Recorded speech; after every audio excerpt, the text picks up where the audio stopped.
It was late at night when Clara returned to her apartment after a grueling day at work. The city's neon lights reflected off the wet pavement as she made her way up the stairs, her footsteps echoing in the dimly lit hallway. As she fumbled with her keys, trying to unlock the door, an unsettling feeling prickled the back of her neck. She glanced over her shoulder but saw nothing unusual, just the same old shabby wallpaper and flickering light bulb that had been there since she moved in. She shrugged it off and entered her apartment, locking the door behind her. Inside, a cold draft greeted her, and she noticed the living room window was slightly ajar. She frowned, certain she had closed it before leaving. Clara shut the window firmly and drew the curtains, trying to shake off the growing sense of unease. She went to the bathroom to freshen up, splashing cold water on her face.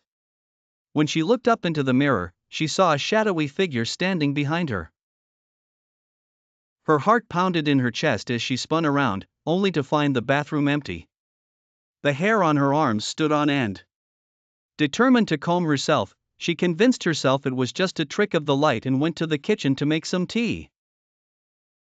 The kettle whistled, and she poured herself a cup, her hands still trembling. She decided to watch some TV to distract herself, but the feeling of being watched persisted. Every creak of the floorboards, every groan of the pipes, seemed amplified in the silence of the night. Finally, she couldn't take it anymore. She grabbed her phone and called her best friend, Hannah. "Hey, are you okay? You sound freaked out," Hannah asked, concern evident in her voice. "I don't know, Hannah. I keep seeing things, or thinking I see things. There's this shadow that keeps appearing in the mirror," Clara confessed. "Get out of there, Clara. Come stay with me tonight," Hannah insisted. Clara didn't need to be told twice. She packed a small bag and hurried out of the apartment, not bothering to turn off the lights. As she drove to Hannah's place, she couldn't shake the feeling that something was following her.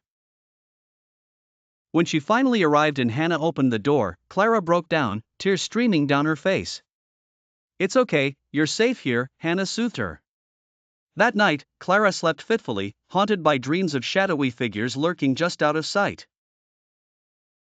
The next morning, she decided to return to her apartment to confront whatever was haunting her. Armed with a flashlight and a newfound resolve, she stepped into the quiet, empty apartment. As she moved from room to room, her heart raced, but she found nothing unusual until she reached the bathroom. The mirror was foggy, and as she wiped it clean, words began to appear, "Leave now." Clara stumbled back, a scream lodged in her throat. She ran from the apartment, vowing never to return. She moved in with Hannah temporarily, but the shadow in the mirror haunted her dreams, a relentless reminder of the terror she had left behind.